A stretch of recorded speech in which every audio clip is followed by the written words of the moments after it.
And Rashmi, the floor is yours. Thank you so much. Thank you so much. And is the sound all right? Can you all hear me? Perfect. Wonderful. So the first thing I'll say is how much I appreciate being invited. It's just an honor to join you. And I want to thank Shelley and Tamar for the invitation, and really also to say, I'm glad to join you at least virtually. I've been hearing about your institution for years now from Shelley. And I think in some ways as institutions, we're fellow travelers. So it's nice to actually connect in this way. The other thing I'll say is that I'm perfectly happy to treat this relatively more informally and be interrupted along the way. So if folks have questions or comments to insert in the chat, and really Tamar and Shelley, I will defer to you. If it makes sense to interrupt me, I will not be the slightest bit offended by that, but I will certainly try to preserve plenty of time for us to have a conversation afterwards. So I've been asked to present about an article that I just recently published called Autocorrecting for Whiteness. I'll explain this more, but it's really a different kind of project for me.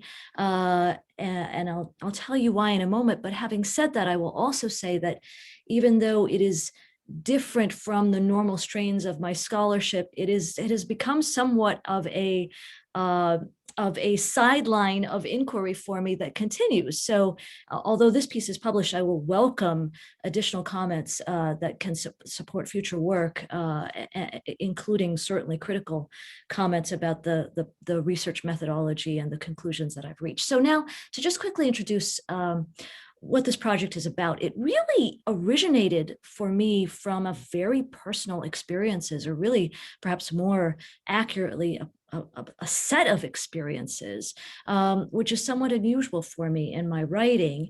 And this was really how it began. It was that over the course of, the last decade, I found that when I received emails or texts, my name was regularly what I thought of as misspelled or replaced with different words and real words, words that were recognizable in the English language, but just weren't my name, which felt odd to me. My favorite example, favorite in the sense of my most memorable example, I suppose, is when I received an email. So my name is Rashmi, but the email that I received was addressed Dear Sashimi. And I love sushi and sashimi, but it was surprising, nevertheless, for me to see, an email addressed, I thought, to me in this regard. And in the article, I described my range of reactions when this happened, sort of repeatedly. At first, just laughter, at the kind of ridiculousness of it, but eventually a feeling of frankly anger that this kept happening, that somehow my identity was being replaced or erased to an extent that felt actually pretty meaningful to me and harmful. But perhaps even more harmful in meaningful respects was the experience that I had when I sent emails or texts. And this happened more frequently, something like 5 years ago than it does now, but it still happens. That regularly when I send, especially emails using certain platforms, to individuals whose names would not be described as appearing Anglo in nature. And here I use the word Anglo essentially to refer to the majority ethnicity associated with the racial category of whiteness. I'm really actually just taking that from a standard American dictionary, that definition of Anglo. Anyway, when I sent emails especially, but also text to individuals with non-Anglo names, the names were autocorrected, and regularly they were autocorrected at the moment when I press send or hit the send button, so that it was essentially impossible for me to override autocorrect.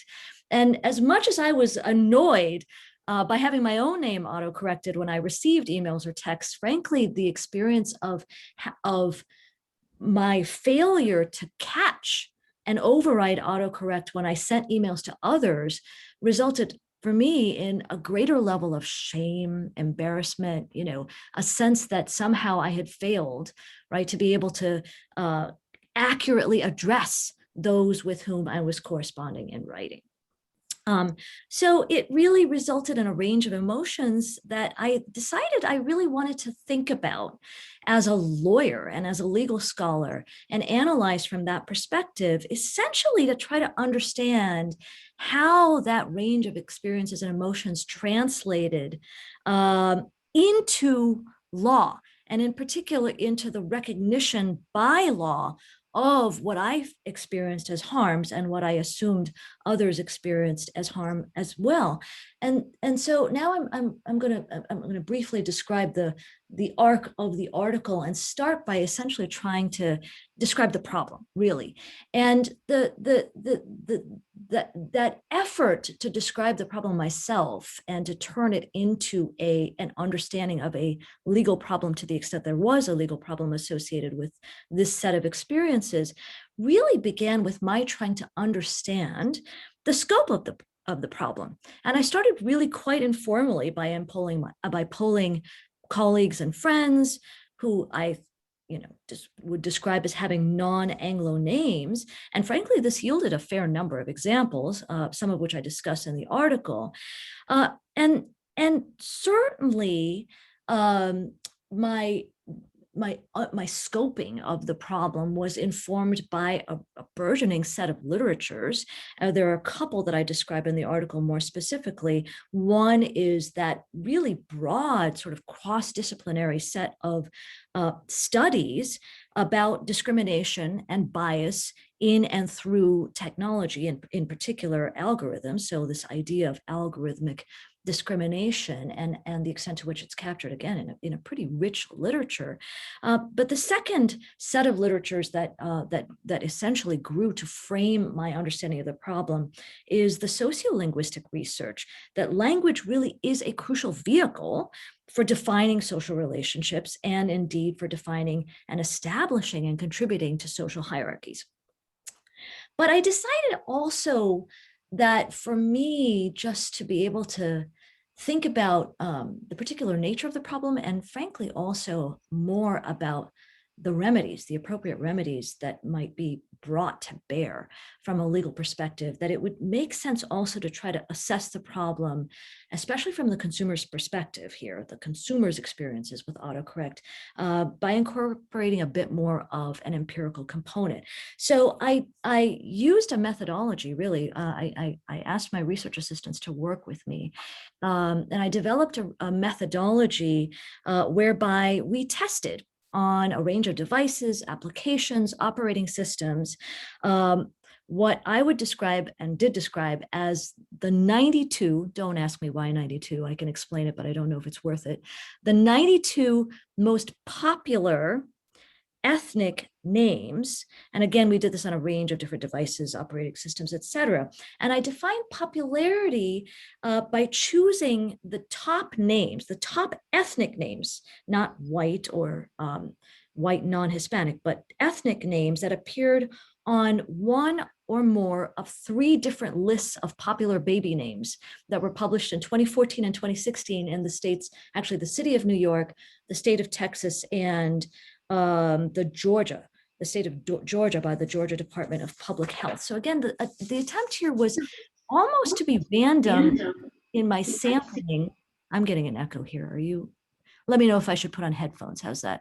But anyway, almost to be random in my sampling of ethnic names from around the country to try to capture the extent to which these names were recognized by popular devices and operating systems. And now a couple of notes about the methodology. First, the purpose here was qualitative rather than quantitative. It was an effort to clarify the existence and the nature of the bias, certainly without trying hard at all to define its statistical significance. And I started out by toying with the idea of trying to define its statistical significance. But as I'll explain a little bit more along the way, I very quickly dispensed with any attempt to do that because I discovered quite early in the testing process that it's impossible. And why? Because I don't have access. It's impossible to use a testing process like mine, which is really sort of consumer oriented, to determine why certain names are autocorrected and others are not. That's a set of machine decisions, right? Computational decisions to which I don't have access. I just don't know. And neither, of course, did my RAs, one of whom actually was a software developer before going to law school. But none of us could figure out why certain names were autocorrected and others were not.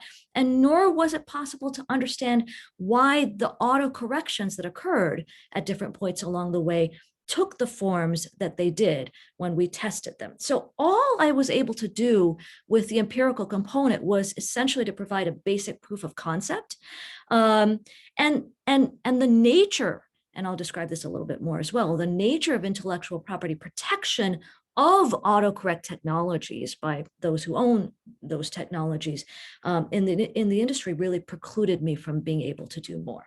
So now, Shelley, if you wouldn't mind screen sharing. I don't trust myself to screen share. I'm afraid I'll show you my email inbox or something, which may be interesting, but not what I would have in mind. So these are the appendices to the article, which it's published in the BU Law Review, and the editors and I both agreed that it made sense to share the appendices. So actually the article is almost twice as long because the appendices are all included here. And Shelley, I'll defer to you to scroll down as you think is appropriate, but essentially we give the list of the entire list of 92 names. And I'm sorry, scroll up just for a second, if you would, just so that folks can see. So this table is from testing on a MacBook Air using the High Sierra operating system, and you see the version, and on Microsoft Word. And what you'll see here, for example, is that, and now, Shelley, don't hesitate to scroll at will as you wish. What you'll see here is that there's a range of suggestions that are made for different names, of course, but also a range of ways in which those names are corrected. So these are, in Microsoft Word, the default, and really on word processing systems, the default seems to be to underline the word and say, oh, you're doing something wrong, without actually automatically replacing it. But if you could continue to scroll down here, Shelley, you'll see that when you get to technologies that Google would be one example, but also that are used for texting and emailing rather than for word processing. And by the way, some are better than others. Clearly, some operating systems are better than others. So here's an example, the iPhone iMessage function.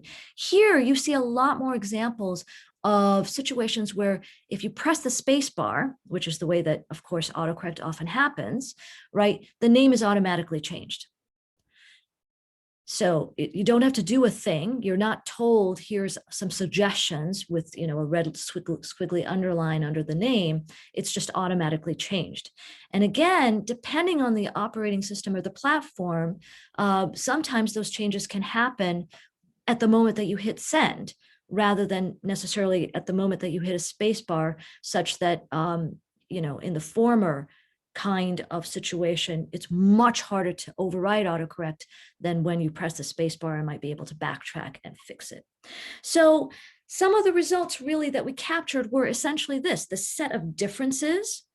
And I'll say three basic things. First, that some technologies really seem to be worse than others. For example, Google, as Sophia Emojas Noble's book on Google suggests, so Gmail seems to be worse. It really does seem to have worse of a problem.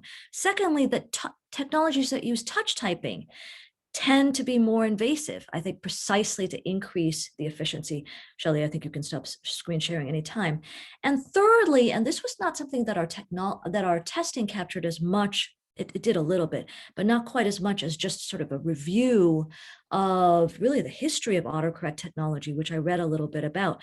Third, that older technologies seem to be more invasive, partly because of industry innovations that have migrated towards, this is maybe you could describe this as a form of self-regulation, migrated towards using both increasingly aggressive forms of predictive keyboard or text, whereby suggestion bars are provided to the typist, giving the typist arguably more control over what to accept or not by way of the suggestions that are offered. And secondly, also by what I describe as an auto-personalizing function, where it's very quick, it's a quick and efficient process to type the word sometimes as few times as once, and have that word with the initially perceived misspelling incorporated into one's personalized dictionary. So older forms of technology are less good at this, newer forms seem to be better.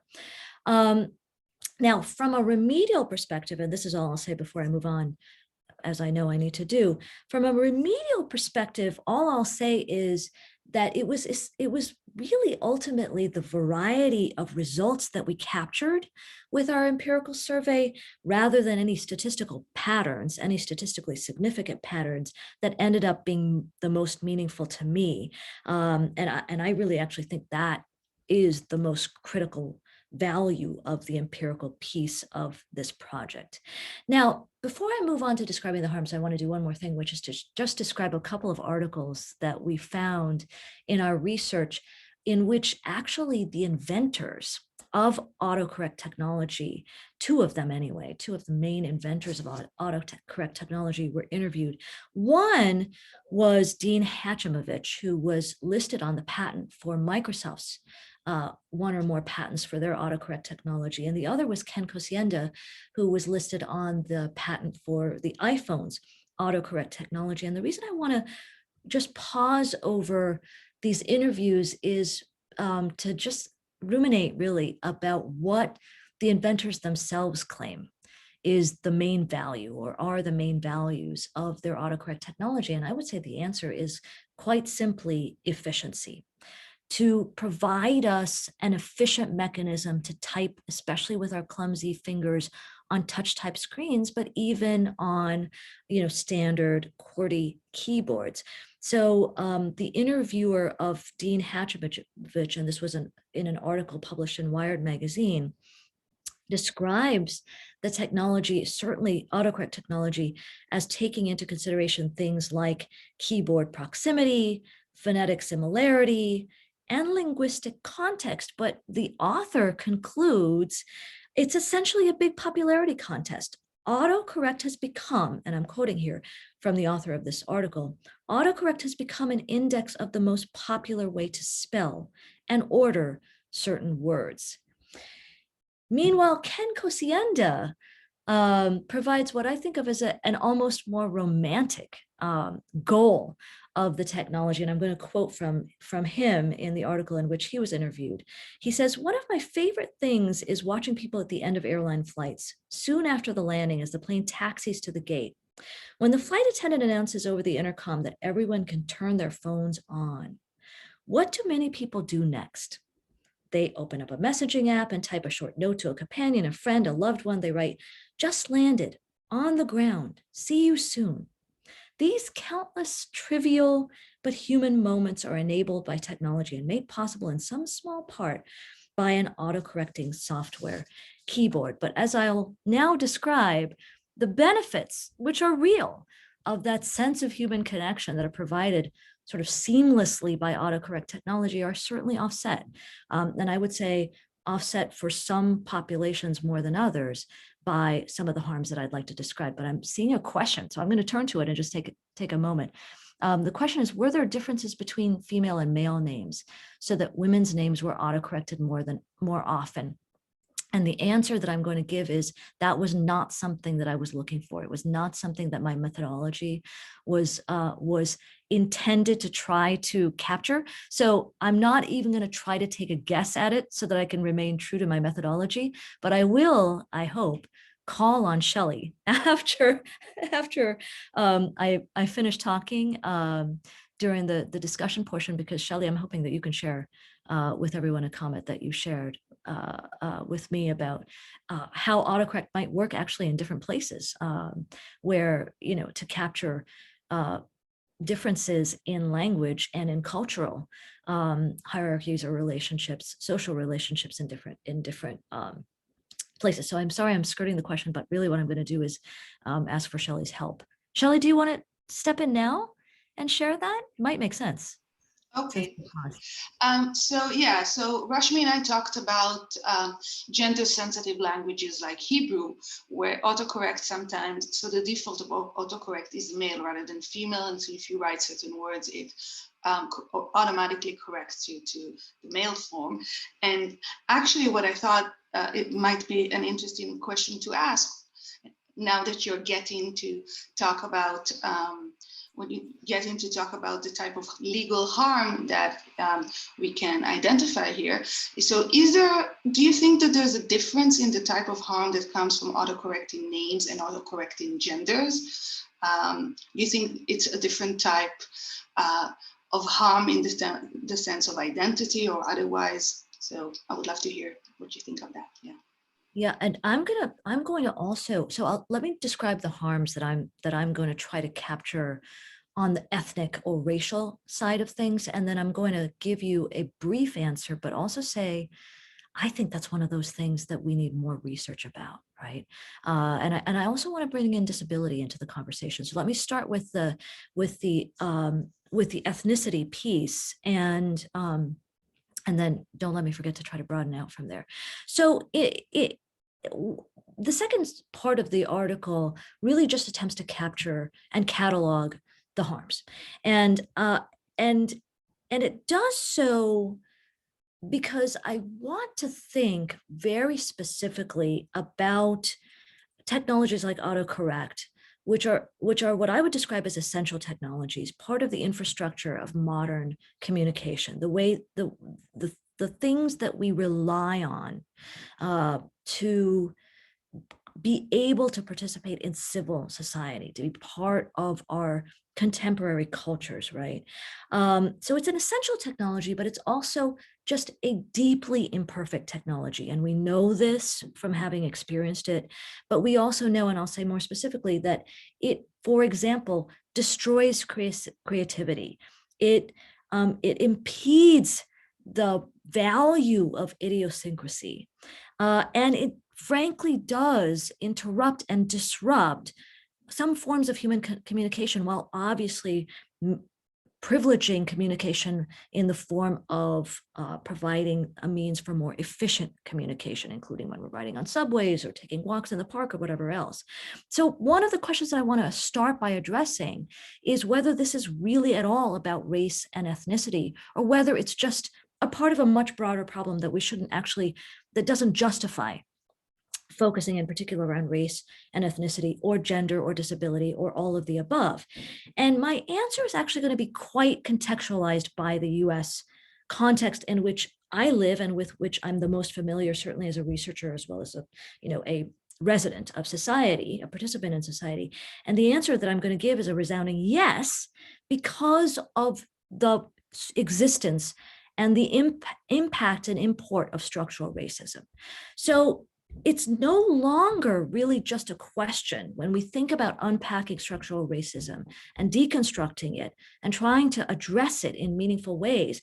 Our work is no longer limited to such tasks, though they are important, as ensuring, equal lengths of jail sentences or equality in access to employment opportunities. It is also about thinking about the extent to which technologies like this and other, facilities that we have in our modern societies impede our ability to participate in our cultural communities as well. So it is partly about ethnic and cultural conformity, right, that we need to be thinking about. It's partly that work in thinking about the pressures towards ethnic and cultural conformity with the majority ethnicities or cultures that we need to address when we think about addressing issues of structural racism. And so when I describe these harms, when I catalog these harms, it is an attempt to think about exactly those harms that flow specifically to individuals and communities of color, and the extent to which we need to study technologies like autocorrect, whose primary harm is really not necessarily to create differential impact in employment opportunities and so far, but so forth, but rather, again, pressures to conform that we need to also do this work. So what are the economic harms? Well, one example is simply that the product being sold in the form of autocorrect, when it's incorporated into word processing systems and other things, is a lesser product for certain communities of color, right? So just as it would be an act of discrimination to sell a car to an individual or a family of color that charged them a higher rate of credit, right? It priced their credit differently for purposes of car purchase. So too, a version of autocorrect that doesn't function as well for those individuals it results in an economic harm. So that's one example. A second is simply a more diffuse, and I'm going to say it quickly, a more diffuse set of inequalities that are created by virtue of unequal access to and through technology. So I can go into more detail, but those are a couple of examples of the economic harms perpetrated by this kind of technology. But I would argue that really the social and cultural identity and dignity harms are even more critical here. So the loss that's experienced by having one's name butchered over and over again, the loss that is experienced to one's communities, if those communities involve or include individuals whose names are butchered over and over again, the cultural devaluation that results. And now, to address Shelley's question, also there's that intersectional impact, right? So if women of color or individuals of color with disabilities, and I actually got a compelling example from Professor Harper, Paul Harper, on this point, individuals with disabilities who, for example, might be blind and thus less able to catch autocorrections, right, of names as they're communicating with others, right? The intersectional impacts here are also very important, and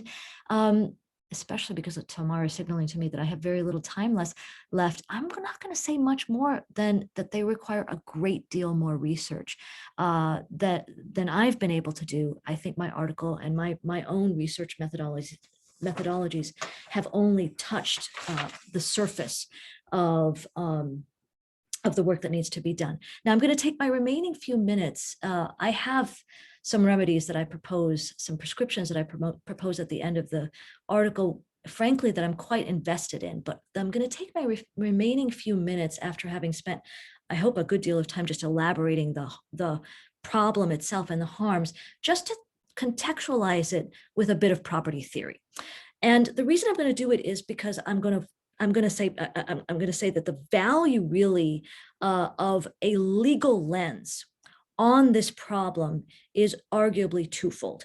First of all, to think very specifically about remedies, and in particular about remedies that capture the structural effects that I've just described, of exclusion from communication and connection, of isolation by means of autocorrect technologies and other technologies like this, and also, frankly, of segregation as the predominant harms that flow from autocorrect technology. So that's the first thing, remedial. But the second thing is, in particular, I think that the field of property law and scholars within property law need to think very specifically about remedies, legal remedies for with respect to technologies such as this, because of the value that these technologies that incorporate biases like these have for the owners of those technologies. So this leads me to my main theoretical framing, which is essentially that the way that these technologies incorporate privileged identities and the benefit to privileged identities means that part of what they're capturing is the ability to own the value of whiteness. And I make this argument very consciously and explicitly on the foundation laid by Cheryl Harris in her iconic article, Property as Whiteness, in which she says, and I'm going to quote from her here, when the law recognizes either implicitly or explicitly, the settled expectations of whites. Think again about the difference in users' experiences with these technologies. The settled expectations of whites built on the privileges and benefits produced by white supremacy. The law acknowledges and reinforces a property interest in whiteness that reproduces Black subordination. So some scholars have argued that this is really just a form of status property that Harris has argued has been created. And I'm going to try to eviscerate that claim and argue that this is not actually about a cabining of the property interest, but rather that the value that whiteness serves, in particular in the way that it's captured in the intellectual property, ownership, and particularly trade secrets of the proprietors of autocorrect technology, is a value that is provided by many, many traditional forms of property as well. So as Joseph William Singer and Laura Undercuffler together have argued, right, property rights are much more about developing entitlements and providing entitlements to those who claim those rights, two key resources vis-a-vis others, than they are about the resources themselves, the title to or the entitlement to those resources themselves. And so to the extent that we can make an argument that part of what's captured here is the value of whiteness, then the argument that we're essentially making is that the entitlements that flow from a valuation of that whiteness, right, are entitlements that are property entitlements. And I'm going to just take one more quote from Harris's article in which she actually quotes a book by Andrew Hacker that was published in 1992, in which he describes the valuation by whites of the experience of being white, to again make this point as forcefully as I can, that part of what's captured here in the technology and in the value of the technology, both actually to privileged users, but also especially from remedial purposes for the owners of that technology, is the value of whiteness. I'm going to quote again from Harris's book describing Hacker's research. He did a survey of white students in which he asked them how much financial recompense they would request in return for having their racial identities changed from white to Black. Again, this was in the late 80s, early 90s that he was doing this research. And the answer was that most seemed to feel that it would not be out of place to ask for $50 million or $1 million per year of being Black as distinguished from white. So if you think about the ways in which, right, autocorrect technology changes, values experiences, changes names for some people, but not those who are of white race or Anglo ethnicity, the ways in which whiteness is captured in this way, right, it becomes it's actually relatively straightforward to value whiteness as part of the package that's offered by that technology, and that's where the foundation, I think, for remedy, for a legal remedy, becomes quite relevant. So I have to stop. I think Tamar gave up in telling me that I was out of time. So I have to stop so that we can engage in conversation. But maybe if I can find a way to insert here what I think is the primary benefit of remedying this harm from a legal perspective, I'll still try to do that in a minute or two at some point along the way. Thank you so much for your attention. And the floor is open. Yeah, okay. So thank you so much, Rashmi. That was fascinating. And so I'm inviting everyone, if someone has a question, you can either raise your hand or write in the chat that you have a question. I will call on you. So and I think there's one question in the chat already. Although I'm afraid I can't read it, however, someone will have to. Oh, I'm sorry. It was sent directly to me. So let me, I'll introduce it unless, Shahal, do you want to try to ask your question yourself? Yeah, can I try? Yeah, go ahead. Okay, so nice to meet you, Rashmi. My name is Shahal. Nice to meet you. I think it's necessary to adapt the new dictionary because there is no doubt that something here is not working. So maybe like there's an internet privacy rules like GDPR. You might need to produce the law similar so that it's over on the world, like law of a new dictionary. Yeah. What do you think about it? So I think it was the technology that prevented me from fully hearing your question. I'm going to try to repeat it, but you should absolutely correct me. Are you suggesting that as a remedy that different forms of dictionaries should be created? I don't use the word different, I think a new one. A new dictionary, that's my remedy. That's my proposed remedy.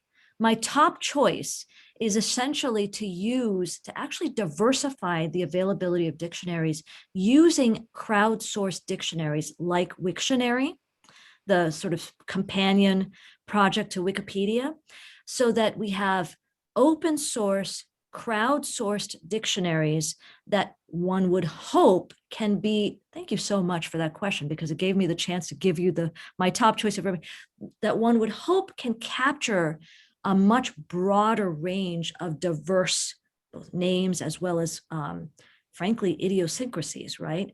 So that users can have access to those dictionaries instead. So what we have right now is autocorrect technologies, the proprietors of autocorrect technologies using big data to inform the development of their own dictionaries, which they hold in as part of the, proprietarily as part of the product that they own. And actually, it seems, my guess is that they own these in the form of trade secrets, so that they are the most, protected, undisclosed kind of intellectual property ownership that exists. Whereas if instead part of the remedy was that these proprietors had to turn to crowdsourced dictionaries, right, to develop the dictionaries that they used for autocorrect, that would open up both access as well as the transparency of these technologies to a much greater extent. Let me just be clear. Would it devalue part of their intellectual property, the intellectual property that's owned by the proprietors? Absolutely. Does that bother me? Not slightly, not even slightly. Okay, so there's a new rules like before tourism that's called GDPR. That's all over the world. Maybe it's just in Europe, but all over the world adapt that.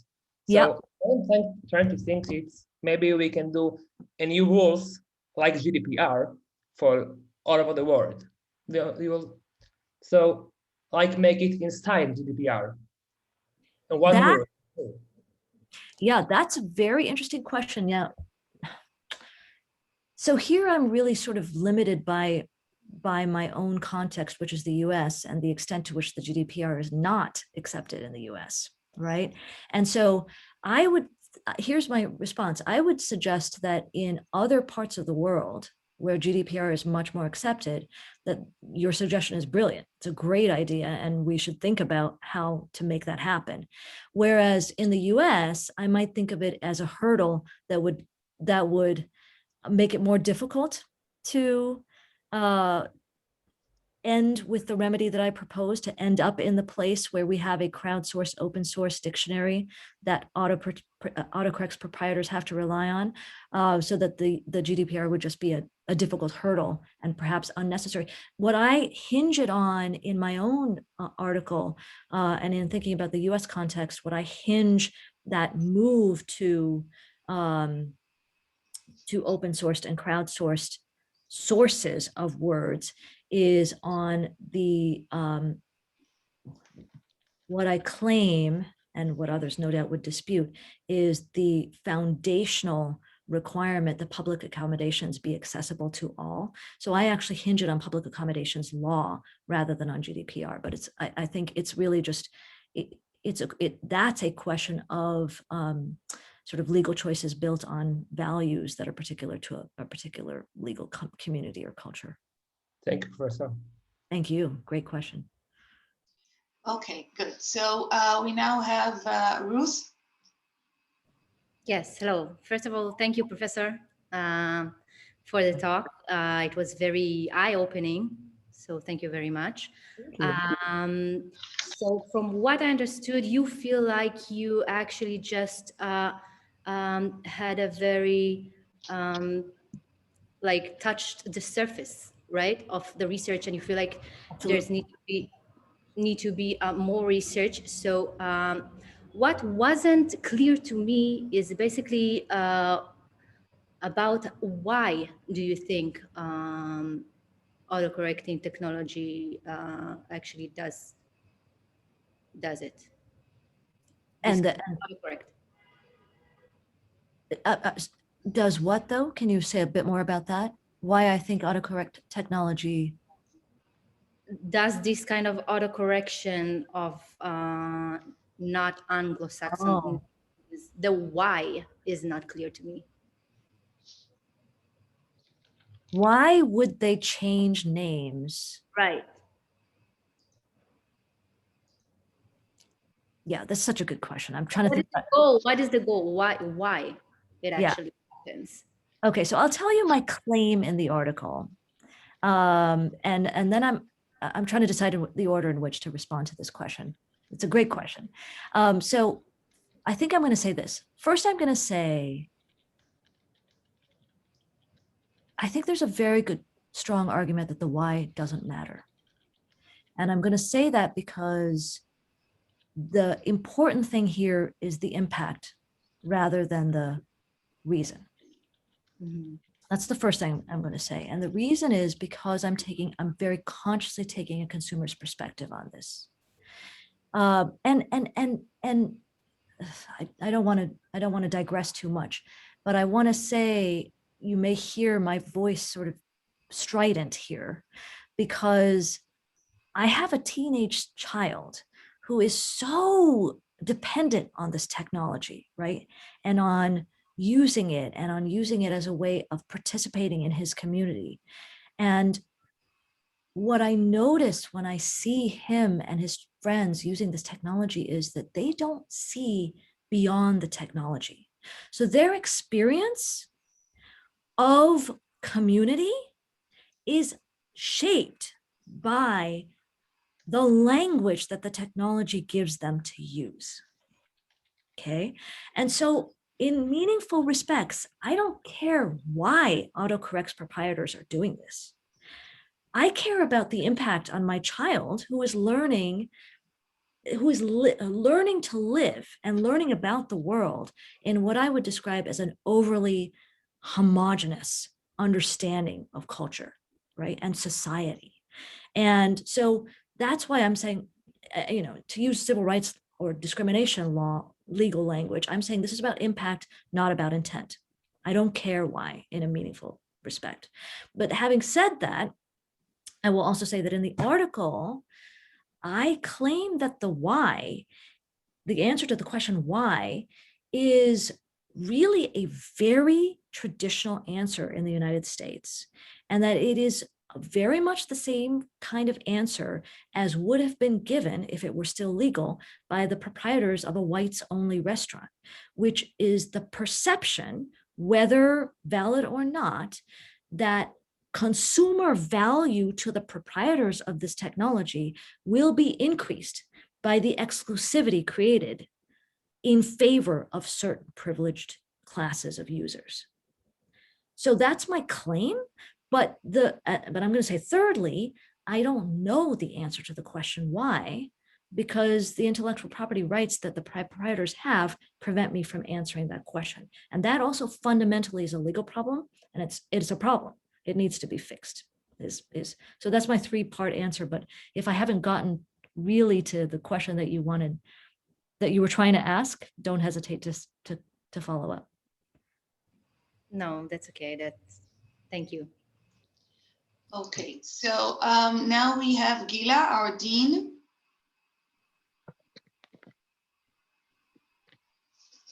Hi, Rashmi, thank you very much for your very, very interesting talk. And I actually have many questions, regarding what you can do, class actions, all these types of strategic, ideas on how to fight this.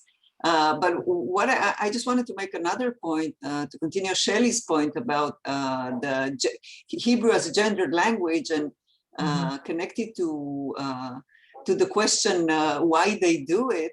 I think, so for example, in Israel, we're just having now a very big argument between feminists on the one hand and more traditionalists on the other on ways of changing the language in order to incorporate more egalitarian language. And we see that there is a huge, there are huge objections to that from more conservative societies. So I think it's also a kind of, I think it also connects to what you were saying. It's a kind of an exclusive identitarian way of taking, you know, property rights on a certain language or on a certain type of expression, saying this is only ours. So Hebrew needs to remain patriarchal because that's the way it has been all along. And now if we change it, it's no longer our recognizable language. And we're going to suffer from that. And that's why we're not going to, we, the more powerful, are not going to give up on that. So I think that's a very, it's really the way the use of technology to perpetuate something which has always been there is very interesting. So thank you for a very interesting article. Thank you. These examples are so, from other perspectives, are so useful to have. Thank you. Hannah? Hi, thank you so much for coming to speak with us. I had just two quick comments. First of all, I really enjoyed your article, and to what Shachar said, so I'm originally from the United States, and I work in GDPR like procurement. And what I thought about was that the article really presumes sort of a more American approach of like, I want my technology to know me and to understand me and know me better. Whereas GDPR is saying, know less of me, like don't take know me less. And I wonder if the impact and sort of the trends in Europe or you know, anywhere else would be different because of that and people's perception of technology and their fear of it knowing them. And another thing is that as like Hebrew is my second language, and now I rely very heavily on autocorrect in Hebrew. And what stood out to me was that making autocorrect technology more accessible to people who it's even their second language, say, is first of all, excluding a huge part of their market that would, you know, be able to use it. And also it highlights the value or the detriment, in my opinion, because it highlights the opportunity cost, right? You know, it takes a choice where not only is this causing a detriment, it has the opportunity to provide tremendous value and also to, you know, equalize, you know, or, you know, better communication between different communities. So those were just some things I was thinking about. Yeah, no, that comment is so well taken. I think, so I'll start with the second one and just comment on your comment, which is, it's so well taken, and it's a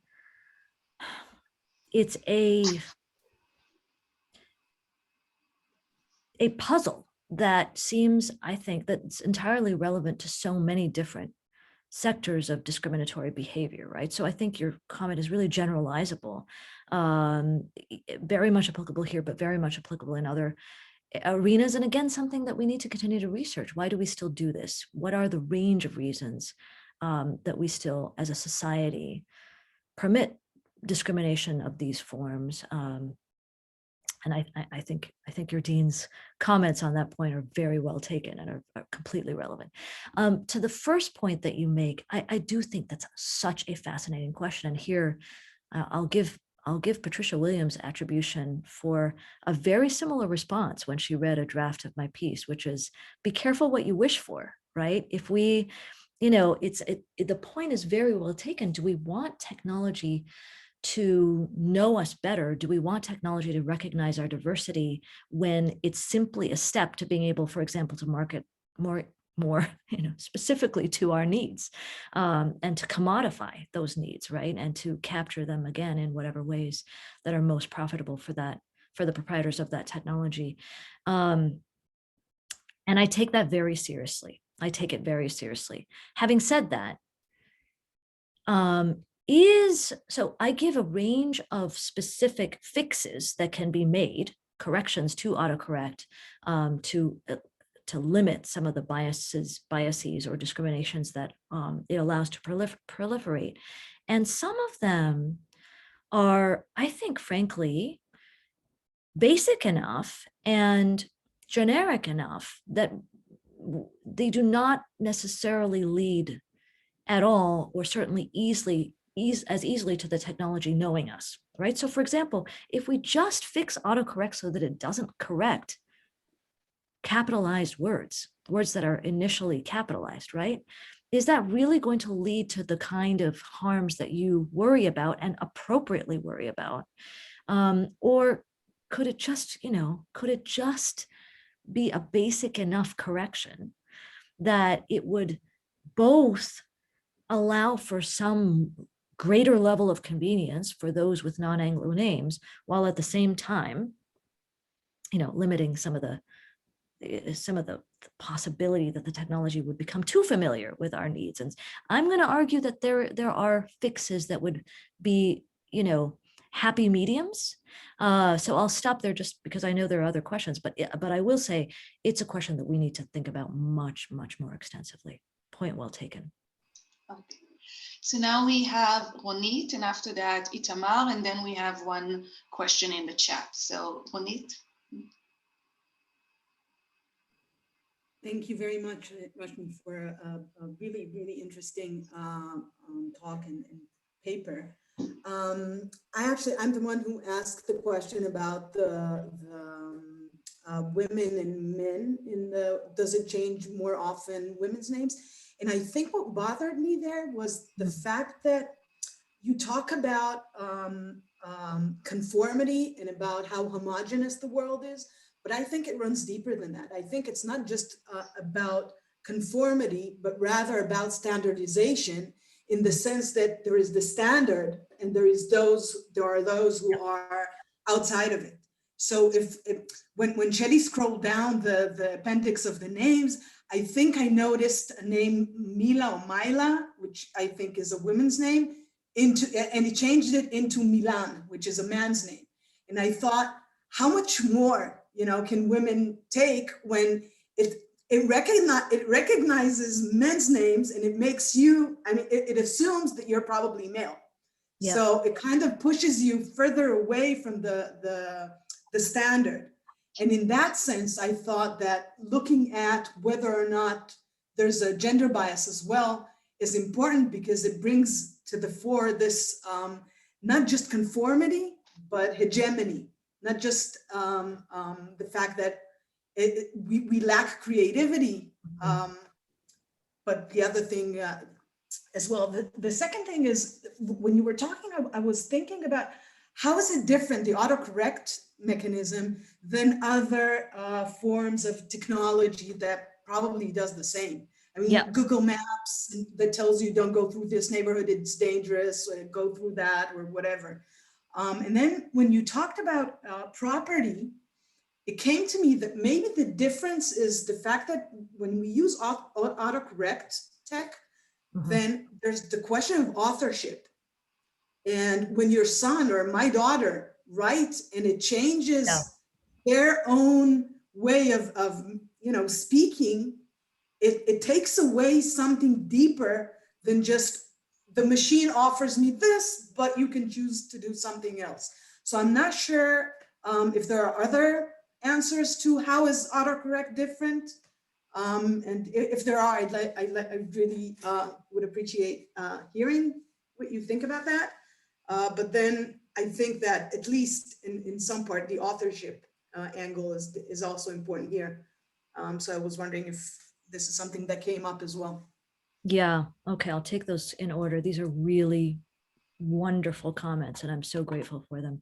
And I just feel like now I'm inspired to try to write more about this. But in response to your first comment, certainly I will say, but perhaps all of them, I will say, I really hope that this is the tip of the iceberg, and that we do much more research about all of this. Your point is so well taken. That this is really more arguably about standardization and even hegemony, and I think bringing lenses. And as I say, actually, as I say in the article, but in the interest of time, didn't say here, it's about epistemology. It is about the way we learn the world, and I completely agree with that. There's really nothing I have to say other than that. It's a point well taken, and I was constrained by the number of pages that I could write for a law review like this, but I wanted my claims to be limited in the hope that actually I shame the proprietors of this technology if I possibly can, and to fixing at least this, right, as a start. But that is what you're saying is really partly what the challenge of addressing structural racism is about. And it is partly, therefore, about not just intersectionality, but then moving completely into looking at other sectors, right? Gender as well as other areas to think about the impacts in those areas as well. I've probably already spoken too lengthily. So first of all, yes. Secondly, other technologies, that is actually something that I'm looking at now. So in a publication that both Shelley and I are contributing to, I think it's a journal publication. My contribution is really just about looking at exactly this question of property as whiteness, generalized to other platform technologies at least. Your point about Google Maps is so well taken, and it's actually an example that I begin to play with a little bit in that piece. So again, yes.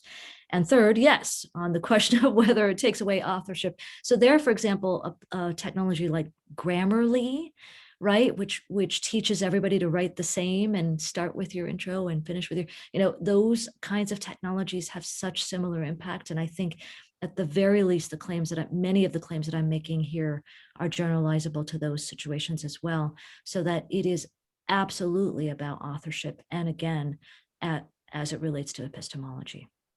Wonderful. Thank you very much. Thank you. Great comments. So Rashmi, if you can stay a few minutes longer. Thank you. Because I spoke too long, so I'm happy to. We loved it. Itamar? Hi. First of all, I wanted to thank you. I always thought that these kind of algorithms that are behind the autocorrections are based on the placement of the letters on the keyboard. So it was really interesting to hear about everything that you talked about in your article. I wanted to ask about the explanation of the companies behind those algorithms, if there is any. Right. Meaning, do they have an explanation for why they changed names? Yeah. Names and why there is a white supremacy in these kind of algorithms, if they even addressed this issue in a way. I don't think that anybody's accused autocorrect's proprietors of white supremacy that I've heard of. I've read a couple of articles about names being butchered, and in particular, and sort of like in popular magazines, at least up to the time that I was researching this, which was now at this point a year ago. So something may have come out since then. But I don't recall anybody making that accusation really very explicitly, nor by any means seeing any responses by the tech companies themselves about why they do it. I have in my article some additional quotations from the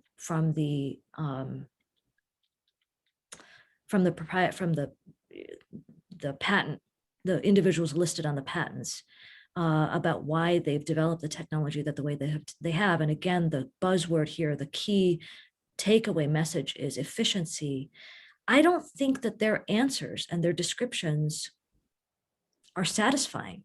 I mean, the best reason that they give is likelihood of intent to write what they are replacing the mistyped word with, right? So they're assuming people want to write Alicia rather than Aziza. They're assuming that the Z was mistyped, or that really somebody wanted to write about sashimi rather than Rashmi or to Rashmi, right? That there's just a frequency logic, essentially, that they are relying on. It is machine calculation, machine logic, rather than human intention that they're relying on. And I think that's the closest we get to an explanation. And anybody who knows more, don't hesitate, or anything to add, don't hesitate. Don't let me be the final word on this if you know, if you can think of any additional explanation. But I think it's about machine logic. I think it's about machine language, and therefore frequency logic. You know who else is actually, who's written about this from a software engineering perspective, I think, whose work is really, really going to be helpful here, is Sweeney. I forget the last name. Forgive me for a second. Shelley, if you can do a search for that on the picture. Give me 1 second. Search. Pardon me? You asked for? No, don't worry, I got it. LaTanya Sweeney. I was just forgetting her first name. LaTanya Sweeney is the name of the author who's written about this. Check out some of her work, because she, I think, really does incorporate consideration of the software engineer's perspective in this. I get pushback from folks who are software engineers on this, because what they say is, you're bringing human nature and human desire and intent into something that is really just a functional question. And my answer is yes, of course I am, and we should take it into consideration, and certainly it should be relevant to consumer decisions, and therefore relevant to the engineering. But if you think about the prioritization of efficiency, right, then the answer is going to be about frequency metrics and taking those into consideration. Okay, so we have 2 last questions in the chat, and maybe you can just look at them and decide what you want to say and what do you want to answer, and we'll finish that. Happy to. So the first one is, isn't the region location a factor in this phenomenon? For sure. Are there any differences between white majority countries and others? Great question. I'm assuming that the answer is yes. And I'm assuming that, for example, here Shelley's response becomes relevant, that maybe there's much less of an issue about whiteness in other places, right? So I'm definitely contextualizing this by my own community, which is the US, but that maybe maybe in other countries, gender becomes more relevant, or disability, or something else. So the answer is absolutely, that it seems possible. Amal has a follow-up on this. Okay, yeah. So I was actually, I wanted to make this comment about maybe even being a minority in the US is actually a sense of entitlement in a way, because if it feels like from your argument that you feel very acutely that you have the right to be included in this technology.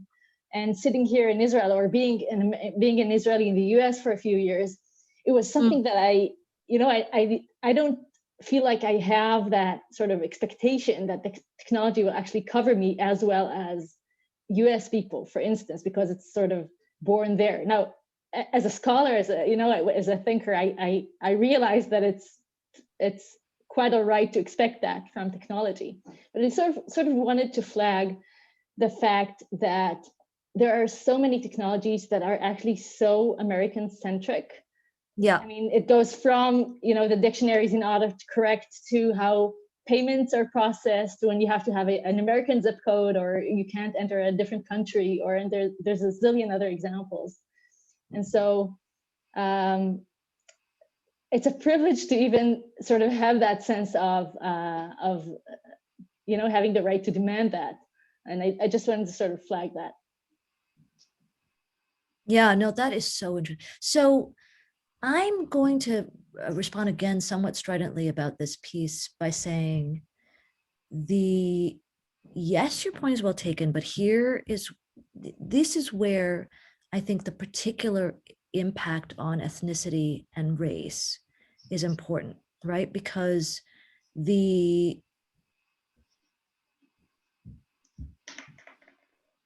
so I want to say this while recognizing while validating what you've just said. So let me start by validating what you've just said and say, I take your point. I really do.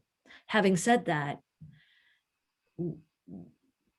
this is where the framing of an article like this through the lens of structural racism is so important as well, right? Because from that perspective, it shouldn't be a privilege. It should be an equal right. Like, this is where the move to equality and equity needs to go to address more fully what structural racism means, right? That, I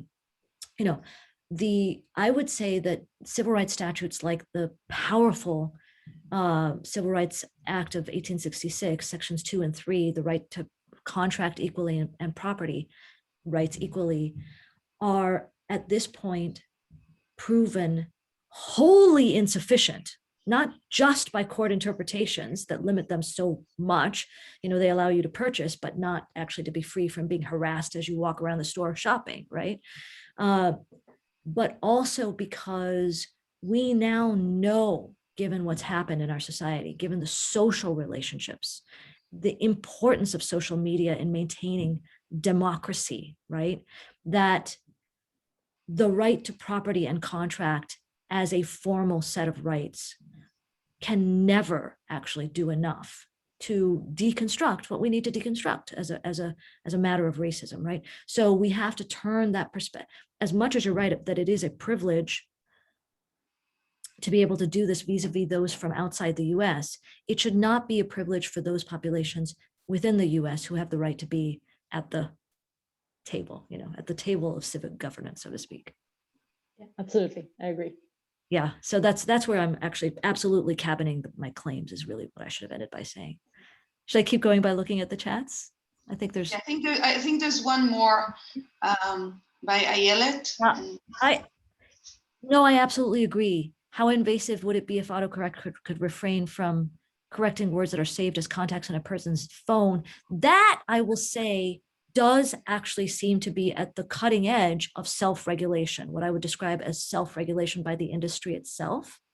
And I am going to go so far as to say it is definitely a start. It helps increase the efficiency of using autocorrect for those who don't have Anglo-seeming names, but it is not enough. It's not enough because it still doesn't address the structural, social, cultural, identity, dignity-related harms. So, but it makes a big difference on the economic piece, I think, because it makes the use of the technology more efficient and meaningfully more so. So I think self-regulation does help to a meaningful extent, but not for that deeper set of harms that I also think needs to be addressed. So thank you, Rashmi. This has been fascinating, and we enjoyed it, both the talk and the conversation. And thank you so much for agreeing to be our very first speaker at our new series. So join me all in thanking Rashmi. Thanks so much. Thank you all so much. And really the questions and comments just added so much to my own understanding. So thank you for your time. Bye-bye. Thank you very much. Bye, thank you. Thank you. Bye-bye. Bye, thank you. Very much, Rashmi.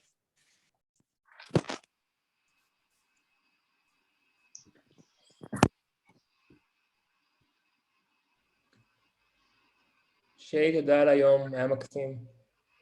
אני שמחה שנהנתם. מאוד מאוד מאוד. להתראות. ביי ביי.